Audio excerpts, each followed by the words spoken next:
dépensé nga fi plus de 300 000 francs CFA.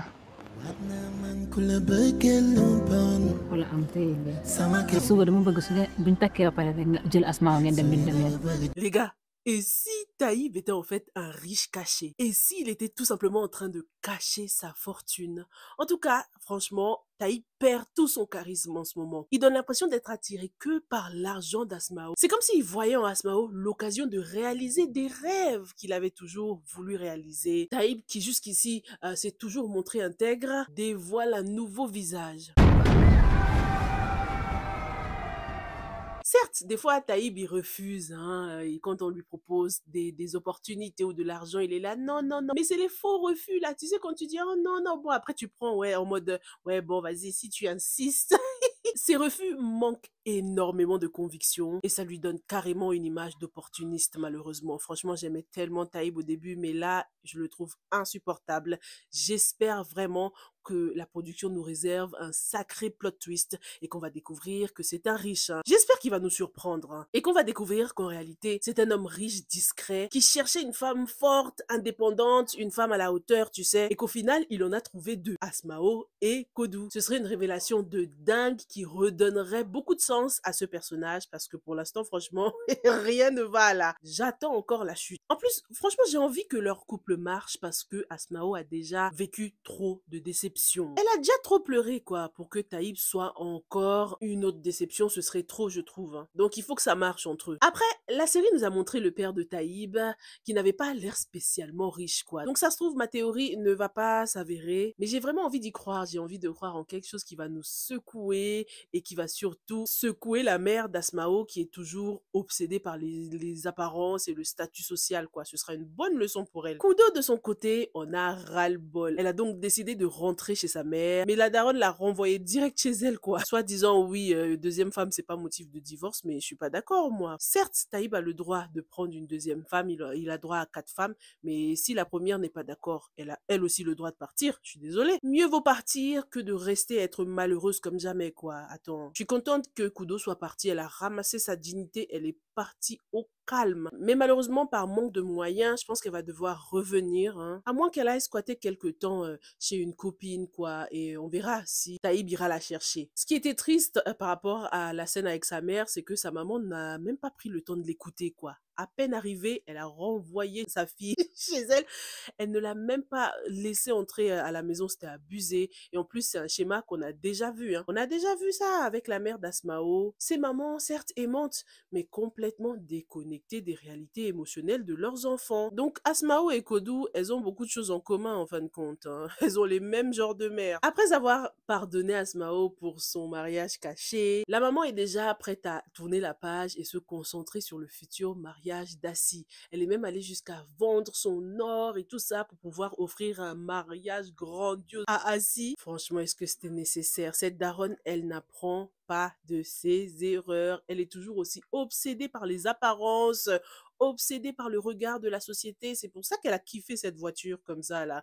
Si elle se concentrait un peu moins sur le matériel, elle aurait remarqué que sa fille avait été maraboutée. Si elle était un peu plus spirituelle, c'est vraiment dommage. Ce qui est dommage aussi, c'est que je les trouve très mignons, hein, Assi et Abdoulaye. Cette histoire de maraboutage vient vraiment tout gâcher. Mais Abdoulaye doit aussi apprendre que l'amour, le vrai, c'est aussi laisser la personne partir. Un peu comme Aladji l'a fait. Parlons d'ailleurs de Lady Diama, qui est entre liberté et doute en ce moment, hein. Elle se libère donc progressivement des chaînes du mariage, mais franchement, c'est pas facile du tout, hein. Surtout lorsque les sentiments s'en mêlent. Le divorce avec Bass est donc prévu dans 3 mois. Mais Bass n'a clairement pas envie de la laisser partir, hein. Il voudrait qu'elle devienne sa femme, qu'il fasse le mariage, le vrai mariage cette fois.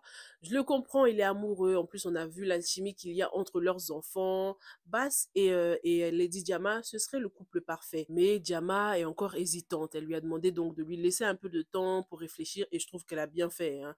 Ce temps de réflexion, ce sera l'occasion de se poser les bonnes questions, de réfléchir vraiment à est-ce qu'elle aime vraiment Bass ou est-ce qu'elle s'est simplement attachée à lui parce qu'il représente le seul choix qu'elle a pu faire sans être forcée, tu sais. Diama a tellement trop souvent été utilisée, manipulée que elle doit maintenant se laisser le temps, hein, de réfléchir à ce qu'elle veut vraiment. Du côté d'Aladi, Djenaba est en train de tout faire pour que Diama revienne à la maison. Pour lui, franchement, cette femme, c'est un ange en fait. Mais l'idée que Diama devrait repartir chez Aladi divise beaucoup, hein. Je sais que là, en ce moment, il y a deux teams. D'un côté, il y a ceux qui pensent que Diama devrait se remettre avec Aladi parce que de un, Aladi, il a beaucoup changé. On l'a vu dernièrement avec sa famille, il a changé. En plus, il est allé demander des conseils des personnes plus matures spirituellement, hein, que lui. Il y a aussi le fait qu'il soit le père de son enfant. Donc, le retour à la maison créera une stabilité pour bébé Cher également, hein. C'est un point à ne pas négliger. L'autre point, c'est que Diama aura la chance d'avoir une coépouse vraiment parfaite, hein. Il y a aussi le fait que même s'ils ont changé d'avis, Aladi a quand même toujours été le choix des parents de Diama. Et puis, un point important aussi que je trouve, c'est que contrairement à Bass, Aladi, lui, a laissé partir Diama. Il lui a accordé le divorce et on l'a entendu lorsqu'il parlait avec Djenaba. Il a dit que son souhait, c'était que Diama se trouve quelqu'un qui pourrait l'aimer comme elle le mérite. Donc, c'est toutes ces paroles et ces actes qui prouvent que Aladi a vraiment changé.